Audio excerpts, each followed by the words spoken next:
ఇప్పుడు మనము ఈ కాంపోజిట్ లైన్ సెగ్మెంట్ కి సెంట్రాయిడ్ ఎట్లా కనుక్కోవాలో డీటెయిల్ గా చూస్తాము. ఓకేనా? సో ఇప్పుడు మనము ఈ కాంపోజిట్ లైన్ సెగ్మెంట్ యొక్క సెంట్రాయిడ్ ఎట్లా కనుక్కోవాలో డీటెయిల్గా చూద్దాము. ఓకేనా? సో మనము సెంట్రాయిడ్ ఆఫ్ కాంపోజిట్ సెక్షన్స్ చూసాం. అంటే టూ డైమెన్షన్ షేప్స్ యొక్క సెంట్రాయిడ్ ఎట్లా కనుక్కోవాలి, వాటి యొక్క కాంపోజిట్ సెక్షన్ సెంట్రాయిడ్ ఎట్లా కనుక్కోవాలో చూసినాం. కానీ ఇది వచ్చేసి one dimension.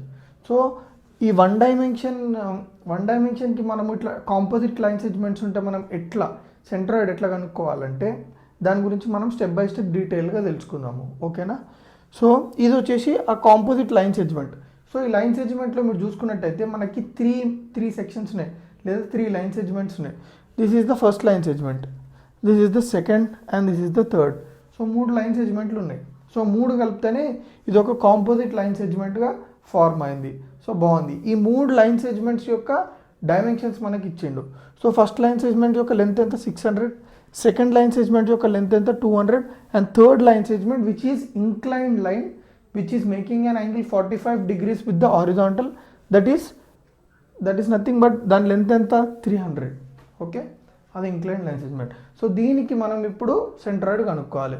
So centroid line సెగ్మెంట్కైనా కాంపోజిట్ లైన్ సెగ్మెంట్కైనా 2D షేప్ కాంపోజిట్ సెక్షన్కైనా first and foremost important step ఏంది, మనము ఆ పర్టికులర్ కాంపోజిట్ సెక్షన్కి రిఫరెన్స్ యాక్సిస్ కన్సిడర్ చేయాలి. సో ఇక్కడ ఈ పర్టికులర్ ప్రాబ్లంలో మనకు ఆల్రెడీ రిఫరెన్స్ యాక్సిస్ అనేది ప్రొవైడ్ చేసిండు. సో రిఫరెన్స్ యాక్సిస్ వచ్చేసి ఏంటంటే YY dash axis, XX dash axis. So ఈ యాక్సిస్ని బేస్ చేసుకొని మనము సెంట్రాయిడ్ కనుక్కోవాలి. ఓకేనా? సో ఇప్పుడు రిఫరెన్స్ యాక్సిస్ కన్సిడర్ చేసేసుకున్నాము. నెక్స్ట్ ఇంపార్టెంట్ స్టెప్ ఏంటంటే ఇట్లాంటి కాంపోజిట్ లైన్ సెగ్మెంట్స్కి మనము ఎట్లా సెంట్రాయిడ్ కనుక్కుంటామంటే centroid of composite line segment is given by x is equals to L1 x1 plus L2 x2 plus L3 x3 by L1 plus L2 plus L3. yc is equals to L1 y1 plus L2 y2 plus L3 y3 by L1 plus L2 plus L3. So similar to centroid of 2D shapes. Okay, same 2Dకి అయితే ఎట్లా deal చేసినామో rectangle స్క్వేర్కి ఎట్లయితే ఏ formula అయితే వాడినామో ఆ composite sections find out చేయడానికి same అంటే similar అట్లాంటిదే. కానీ ఇక్కడ ఏ ఉంటుంది, ఏ ప్లేస్లో ఇక్కడ ఎల్ ఉంది అంతే. ఓకేనా? సో ఇప్పుడు మనం ఏం చేయాలి, ఫస్ట్ నేను ఏం చేస్తున్నా L1 L2 L3 రాసేసుకుంటా. Already given ఉంది, మనం రాసేసుకుందాం. Next x1 x2 x3 y1 y2 y3 కనుక్కోవాలి. సో ఎట్లా కనుక్కుందామో చూద్దాం. ఫస్ట్ L1 L2 L3 చూడండి. L1 వచ్చేసి 600, L2 వచ్చేసి ఎంత 200, L3 ఎంత A which is nothing but 300. So బాగుంది, ఇక్కడ clear. Next x1 x2 x3. So first మనము x1 కనుక్కుందాం. x1 అంటే ఏంది, సింపుల్, సెంట్రాయిడ్ నుంచి అంటే సెక్షన్ 1 అని అనండి, లేకపోతే లైన్ సెగ్మెంట్ 1 ఉందా, లైన్ సెగ్మెంట్ 1 యొక్క సెంట్రాయిడ్ నుంచి YY డాష్ యాక్సిస్కి మధ్యలో డిస్టెన్స్నే మనం x1 అంటాం. మళ్ళీ ఒకసారి, ఇది లైన్ సెగ్మెంట్ 1, లైన్ సెగ్మెంట్ 1 యొక్క సెంట్రాయిడ్ ఇది, ఆ సెంట్రాయిడ్ అండ్ YY డాష్ యాక్సిస్కి మధ్యలో డిస్టెన్స్ని x1 అంటాం. సో ఇక్కడ మీరు చూడండి, సెంట్రాయిడ్ ఆఫ్ లైన్ సెగ్మెంట్ ఎంత x/2 కదా, అంటే సెంటర్లో ఉంటుంది కదా. So x1 is equals to total length ఎంత 600/2 which is nothing but 300. So x1 is equals to 300. బాగుంది. నెక్స్ట్ x2 అంటే లైన్ సెగ్మెంట్ 2. సో ఈ లైన్ సెగ్మెంట్ 2 యొక్క సెంట్రాయిడ్ నుంచి YY డాష్ యాక్సిస్కి మధ్య డిస్టెన్స్నే x2 అని అంటాం. సో x2 వాల్యూ ఎంత, కింద ఎంత అవుతుందో చూడండి, ఇది 600 కదా, ఇది కూడా 600. క్లియర్గా అర్థమైందా, ఇది 600 కాబట్టి సేమ్ అదే length 600. So x2 is equals to 600. Next x3, ఇదే కొంచెం డిఫరెంట్, దీన్ని మీరు అర్థం చేసుకోవడానికి ట్రై చేయండి. నేను మీకు easiest way of understanding this దాని స్టెప్స్ మీకు చూపించిన, కేర్ఫుల్గా వినండి. So x3 is equals to, first నేను చెప్పేస్తున్నా, తర్వాత ఎట్లా వచ్చిందో చెప్తా. 600 cos 45 minus 300 600, ఇక్కడ మిస్టేక్ చేసిన, 600 minus 300 cos 45 plus 150 cos 45. అసలు ఇది ఎట్లా వచ్చిందో చూద్దాం. ఫస్ట్ x3 అంటే ఏంది, x3 అంటే ఇక్కడ లైన్ సెగ్మెంట్ 3 ఉందా, లైన్ సెగ్మెంట్ 3 యొక్క సెంట్రాయిడ్ నుంచి YY డాష్ యాక్సిస్కి మధ్యలో డిస్టెన్స్ x3. కానీ ఈ 2 లైన్ సెగ్మెంట్స్కి దానికి డిఫరెన్స్ ఏంటంటే ఇవన్నీ ఒకటి స్ట్రైట్గా ఒకటి హారిజాంటల్గా ఉంది, ఒకటి వెర్టికల్గా ఉంది. కానీ థర్డ్ లైన్ సెగ్మెంట్ కొంచెం డిఫరెంట్. ఏంటంటే అది ఇంక్లైన్డ్ ఉంది. ఓకే, ఇంక్లైన్డ్ ఉంది కాబట్టి దానికి కొంచెం ట్రీట్మెంట్ వేరే ఉంటుంది. సో ఇక్కడ మీరు చూసుకున్నట్టయితే ఇంక్లైన్డ్ ఉన్నా ఎక్కడున్నా కానీ సెంట్రాయిడ్ అనేది మిడిల్లోనే ఉంటుంది ఆ line సెగ్మెంట్కి. Okay, L/2. So L/2 అంటే టోటల్ ఎంత 300/2 అంటే 150 దగ్గరనే ఉంటుంది సెంట్రాయిడ్ అనేది. కానీ ఇక్కడ చిక్ ఏంటంటే ఇక్కడ నుంచి ఇక్కడికి డిస్టెన్స్ ఎంతనో కనుక్కోవాలి మనం. నార్మల్గా సెంట్రాయిడ్ 1/2, కానీ ఈ యాక్సిస్ నుంచి కనుక్కోవాలి కదా, y/' యాక్సిస్ నుంచి. అంటే ఈ టోటల్ డిస్టెన్స్ మనం కనుక్కోవాలి. ఆ టోటల్ డిస్టెన్స్ ఎట్లా కనుక్కుంటానో చూడండి. నన్ను ఫాలో అవ్వండి కొంచెం. నేను ఒక లైన్ గీస్తున్నాను చూడండి.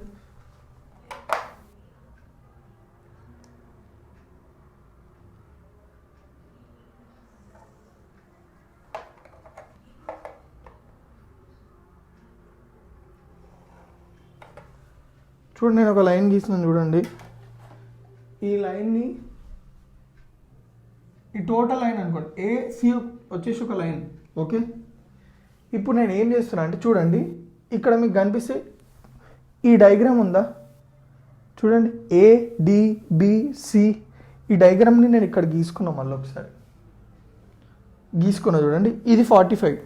సో ఇది 45 అయితే ఈ రెండు ప్యారలల్ లైన్సా కదా, ఈ రెండు ప్యారలల్ అంటే ఇది 45 అయితే ఇది కూడా 45 అవుతుంది. ఎందుకంటే రెండు ప్యారలల్ ఉన్నాయనుకోండి, ఇది ఎంత యాంగిల్ అయితే మేక్ చేస్తుందో ఈ లైన్ తోటి, సేమ్ ఈ లైన్ తోటి కూడా ఈ పర్టికులర్ లేన్ అయితే ఏదైతే ఉందో అది కూడా అంతే యాంగిల్ మేక్ చేస్తుంది. సో సింపుల్ ట్రయాంగిల్స్ కాన్సెప్ట్ అది పక్కన పెట్టేసేయండి. సో ఇప్పుడు నేను ఏం కనుక్కోవాలి, x3 అంటే ఇది మొత్తం కనుక్కోవాలంటే ఫస్ట్ నేను ఏం చేస్తున్నాను చూడండి. AC ఉందా, ఏసీలకేంచి నేను ఏం చేస్తున్నా అంటే ఫస్ట్ బీసీని తీసేస్తున్నా చూడండి. టోటల్ ఏసీలకేంచి బీసీ తీసేస్తున్నా. నాకు ఏమొస్తుంది అప్పుడు, ఏబీ వస్తుందా కదా. మీరు చూడండి, ఏబీ ఇంకా ఏడీ ఈక్వలా కదా, చూడండి ఒకసారి. ఏబీ ఇంకా ఏడీ ఈక్వలా కదా, చూడండి. ఏబీ ఏడీ రెండు ఈక్వల్ కదా. అంటే నేను ఫస్ట్ ఏం చేస్తున్నా అంటే AB that is nothing but AD కనుక్కోవడానికి ట్రై చేస్తున్నా. ఓకే, ఏడీ కనుక్కున్నా, బాగుంది. ఎట్లా కనుక్కున్నా, ఏసీలకేంచి బీసీ తీసేసిన. ఓకే, ఏసీ మైనస్ బీసీ వేస్తే నాకు ఏడీ వచ్చింది. కానీ మనకు కావాల్సింది ఏడీనా, సారీ ఇక్కడ ఓకే, ఇక్కడ బీడీ ఈడీ పెట్టుకో, ఈ కూడా వచ్చేసింది ఎఫ్డి. సో ఇక్కడ నేను ఏ అని రాసిన కానీ ఎఫ్ అది. చూడండి, ఈ ఏబీ లెంత్ ఈ ఎఫ్డి లెంత్ రెండు ఈక్వలా కాదా, ఈక్వల్. సో నేను ఏం చేసిన, ఇక్కడ ఏబీ లెంత్ కనుక్కోవడానికి ట్రై చేసిన. ఎట్లా, ఏసీలకేంచి బీసీ తీసేసిన, నాకు ఏడీ వచ్చేసింది. AB is nothing but FD. So FD value వచ్చింది, ఎఫ్డి వరకు వచ్చింది. కానీ ఇప్పుడు ఇది ఎట్లా కనుక్కోవాలి, ఈ లెంత్ ఉంది, అది ఎట్లా కనుక్కుంటాం అంటే చూడండి, ఆ లెంత్ ఇదే లెంత్ కదా, డిఈ. సో నేను దీన్ని ఎట్లా డివైడ్ చేసిన అంటే టోటల్ ఎఫ్ఈని క్లియర్గా చూడండి, FE is equals to FD plus DE. అర్థమవుతుందా, FD plus DE. So FD అంటే ఇక్కడ నుంచి ఇక్కడ వరకు ప్లస్ డి అంటే ఇక్కడ నుంచి ఇక్కడ వరకు. సో దాన్ని ఎట్లా చేయాలి, ఫస్ట్ మనకి ఎఫ్డి అంటే ఏంది, FD is equal to AB కదా. సో మనకి ఏబీ ఎట్లా వస్తుంది చెప్పండి, ఏబీ ఎట్లా వస్తుంది, ఏసీ మైనస్ బీసీ. అది ఎట్లనో చూద్దాం. ఓకే, ఏసీ అంటే ఎంత చూడండి, ఏసీ అంటే ఎంత, ఇది ఎంతనో ఏసీ కూడా అంతే. సో ఏసీ వాల్యూ ఎంత మనకి చూడండి, ఇక్కడ రాస్తున్నాను చూడండి, AB is equals to 600 minus BC ఎంతనో తెలియదు మనకి. బీసీ ఎట్లా తెలుస్తుంది, ఈ ట్రయాంగిల్ చూడండి, ఏబిసి. ఈ ట్రయాంగిల్కి నేను ట్రిగ్నోమెట్రిక్ రేషియో అప్లై చేసిన. ఏ trigonometric ratio, cos 45. So cos 45 is equals to adjacent by hypotenuse BC by 300. So BC is equals to 300 cos 45. So AB is equals to 600 minus BC అంటే ఎంత, 300 cos 45. బాగుంది. So నాకు ఇప్పుడు AB వచ్చింది, AB is nothing but FD కదా. So నాకు F is equals to FD value వచ్చేసింది. నాకు ఇంకేం రావాలి, డిఈ వాల్యూ రావాలి. సో డిఈ వాల్యూ ఎట్లా వస్తుంది చూడండి, డిఈ అంటే ఏంది, ఇది కదా, డిఈ అంటే ఇది కదా. సో దీన్ని ఎట్లా కనుక్కుంటా, చిన్న ట్రయాంగిల్ కన్సిడర్ చేస్తున్నా, ఏడిఈ. సో సేమ్ మళ్ళీ కాస్ ట్రిగ్నోమెట్రిక్ రేషియో అప్లై చేస్తున్న ట్రయాంగిల్కి cos 45 is equals to adjacent DE by hypotenuse 150. So cos 45 is equals to DE by 150, DE is equals to cos 45 into 150. So DE value కూడా వచ్చేసింది మనకి. So ఇప్పుడు మీరు చూసుకున్నట్టయితే అదే value నేను ఇక్కడ రాసిన 600 minus 3 cos 45, 600 minus 3 cos 45 which is nothing but FD plus DE ఎంత cos 45 into 150 plus 150 into cos 45. So క్లియర్గా అర్థమైందా? మళ్ళీ ఒకసారి ఏసీలకి నుంచి బీసీ తీసేసిన నాకు అప్పుడు ఏబీ వస్తుంది which is nothing but FD. So ఎఫ్డికి ఇంకెంత యాడ్ చేయాలి? డిఈ యాడ్ చేయాలి. డిఈ ఎట్లా కనుక్కున్నాము? ఏడిఈ ట్రయాంగిల్లో కాస్ట్ ట్రిగ్నోమెట్రిక్ రేషియో అప్లై చేస్తే డిఈ వాల్యూ వచ్చేసింది, రెండింటిని యాడ్ చేసినా వచ్చేసింది. క్లియర్గా ఉంది. సో ఎక్స్ వరకు అయిపోయింది, x3 కూడా అయిపోయింది. సో నెక్స్ట్ y1 అంటే ఏంది చూడండి, ఇదే xx డాష్ అనుకున్నప్పుడు y1 ఎంత ఉంటుంది? దీనికి 0 ఉంటుంది, ఎందుకంటే xx డాష్ యాక్సిస్ ఆ లైన్ కోయిన్సైడ్ అవుతుంది కాబట్టి y1 వాల్యూ 0. నెక్స్ట్ y2 ఇప్పుడు చూడండి, ఈ xx డాష్ యాక్సిస్ నుంచి ఇక్కడ చూడండి, ఇది y2 పెట్టుకోవాలి, నేను చిన్న మిస్టేక్ చేస్తుంటా సార్. y2 అంటే ఇక్కడ చూడండి, xx డాష్ యాక్సిస్ నుంచి లైన్ సెగ్మెంట్ 2కి లైన్ సెగ్మెంట్ 2 యొక్క సెంట్రాయిడ్కి మధ్యలో డిస్టెన్స్ ఎంత? y2. ఇది లైన్ సెగ్మెంట్ 2, దాని యొక్క సెంట్రాయిడ్ ఇక్కడ ఉంది. సో సెంట్రాయిడ్ నుంచి xx డాష్ యాక్సిస్కి మధ్యలో డిస్టెన్స్ y2. సో ఇది టోటల్ ఎంత? 200 by 2 చేస్తే మనకి 100.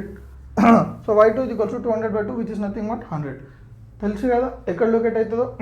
L/2 డిస్టెన్స్లో లొకేట్ అవుతుంది. సో L అంటే ఎంత? 200 by 2. Next y3 is equals to 200 plus 150 cos 45. ఇది ఎట్లా వచ్చిందనే డౌట్ మీకు, మళ్ళీ అదే డౌట్గా simple. Okay sin 45, extremely sorry, చిన్న మిస్టేక్ చేసిన, ఫర్గివ్ మీ. సో ఇప్పుడు చూడండి, ఇదే కదా y3. సో మీరు గమనించినట్టయితే ఇక్కడ నుంచి ఇక్కడ వరకు డిస్టెన్స్ ఎంత? ఇక్కడ నుంచి ఇక్కడ వరకు ఎంత ఉందో ఇక్కడ నుంచి ఇక్కడ వరకు అంతే. సో y3 ఎంత? 200 ప్లస్ మళ్ళీ ఇక్కడ నుంచి ఇక్కడ డిస్టెన్స్ ఎంతనో తెలుసుకోవాలి మనం. సో నేను అప్పుడు ఏం చేస్తున్నా అంటే చూడండి, ఈ ట్రయాంగిల్ ఉందా, ఈ ట్రయాంగిల్ కన్సిడర్ చేస్తున్నా. ఏడ కన్సిడర్ చేయాలి? ఓకే, ఈ ట్రయాంగిల్ కన్సిడర్ చేస్తున్నా. ఇప్పుడు మీరు చూసుకున్నట్టయితే సెంట్రాయిడ్ కదా. సో ఈ లెంత్ ఎంత ఉంటుందో చెప్పండి నాకు. ఇది 150 కదా, హాఫ్ ఎంత? 150. ఇక్కడ నుంచి ఇక్కడికి 150 కదా. సెంటర్ నుంచి మళ్ళీ ఇక్కడికి ఎంత ఉంటుంది? 150 ఉంటుంది కదా. గమనించండి, ఇది సెంటరా? సెంటర్ నుంచి ఇక్కడ వరకు ఎంత ఉంటుంది? 150. సో ఇది సెంటరా? సెంటర్ నుంచి ఇక్కడ వరకు ఎంత ఉంటుంది? 150. మొత్తం కలిపి 300 కదా. సో ఇది 150. బాగుంది. ఇది 45. మనకేం కావాలి? ఇది కావాలి. సో నేను ట్రిగ్నోమెట్రిక్ ఏరియా అప్లై చేస్తా, సైన్ అప్లై చేస్తా. sin 45 is equals to x by 150. So x is equals to 150 sin 45. అర్థమైంది? 150 ఇచ్చి sin 45. సో ఇక్కడ కొంచెం మీకు ఎవరు ఇట్లాంటి మెథడ్లు చెప్పారు. నేను ఏంటంటే కొంచెం మీకు ఈజీగా అర్థం కావాలని చెప్పి ట్రయాంగిల్స్లో ఉన్న చిన్న కాన్సెప్ట్స్ని వాడి చెప్తున్నా. కన్ఫ్యూజ్ కాకండి. ఒకవేళ కన్ఫ్యూజ్ అయితే మళ్ళీ బ్యాక్ పోయి చూడండి. ఓకే, ఇది ఒక ట్రయాంగిల్, ఇది ఒక ట్రయాంగిల్. ఆ ట్రయాంగిల్ సాల్వ్ చేస్తానికి ఇంత వచ్చింది. So y3 is equals to చూడండి, ఇక్కడ నుంచి ఇక్కడ వరకు అంటే ఇది ఎంత వాల్యూ? 200 plus 150 sin 45. సో క్లియర్గా అర్థమైందా ఇక్కడ వరకు? సో ఇందాక మనము ఎక్కడ వరకు సాల్వ్ చేసినాము? మనము లెంత్స్ అన్ని కనుక్కున్నాము and distances from centroid to the axis కూడా కనుక్కున్నాం. That is nothing but x1 x2 x3 and y1 y2 y3. ఇప్పుడు సింపుల్ అవన్నీ ఇందులో సబ్స్టిట్యూట్ చేసి సాల్వ్ చేసుకోవడం. సో నేను సాల్వ్ అయినా డైరెక్ట్ సబ్స్టిట్యూట్ చేసి సాల్వ్ చేసేస్తున్నా, ఎందుకంటే క్యాలిక్యులేషన్స్కి మనం అంత ఇంపార్టెన్స్ ఇవ్వద్దు. ఓకే, జస్ట్ మనం వచ్చిన వాల్యూస్ని ఇందులో సబ్స్టిట్యూట్ చేసి ఒకవేళ ఆన్సర్ కింద మీద అయినా కానీ మనకు మార్క్స్ అనేవి పోవు. బట్ ఎందుకంటే ఆల్రెడీ నేను ఎక్స్ప్లెనేషన్కి టైం ఎక్కువ పెడతా. సో ఈ క్యాలిక్యులేషన్స్ని I want to keep it short. Okay, so x is equals to 600 into 30 plus 200 into 600 plus 300 into 493.93 by 600 plus 200 plus 300. So ఇక్కడ ఇది ఏదైతే వాల్యూ ఉందో that is nothing but 493.93 by 600 plus 200 plus 300. అదంతా solve చేస్తే x is equals to 407.74 mm. Okay, మీటర్స్లో తీసేసుకోండి. y is equals to 600 into 0 plus 200 into 600 plus 300 into 306.07 by 600 plus 200 plus 300 which comes out to be y is equals to 101.66. So క్లియర్గా అర్థమైందా? So ఇక్కడ మీరు అర్థం చేసుకోవాల్సింది ఏంటంటే మనకు ఎప్పుడైతే లైన్ సెగ్మెంట్స్లో ఇంక్లైన్డ్ లైన్ సెగ్మెంట్ ఇచ్చినప్పుడు మనకి కొంచెం డిఫికల్టీ ఉంటుంది. ఆ డిఫికల్టీ ఎట్లా మనము ఓవర్కమ్ చేయాలంటే మనం కొంచెం ట్రయాంగిల్స్లో పర్ఫెక్ట్ ఉంటే ఆ బేసిక్ కాన్సెప్ట్లో ట్రయాంగిల్స్ కాన్సెప్ట్లో పర్ఫెక్ట్ ఉంటే మనకి ఏమైపోతుంది అంటే అండ్ ట్రిగ్నోమెట్రిక్ రేషియోస్ ఈ రెండు పర్ఫెక్ట్ ఉంటే మనము ఆ డిస్టెన్సెస్ ఏవైతున్నాయో అవి ఈజీగా కనుక్కోవచ్చు. సో క్లియర్గా అర్థమైందా? సో నా వీడియోస్ ఏమైనా మీకు కొంచెం యూస్ఫుల్ అయితే తెలుసు కదా ఏం చేయాలో.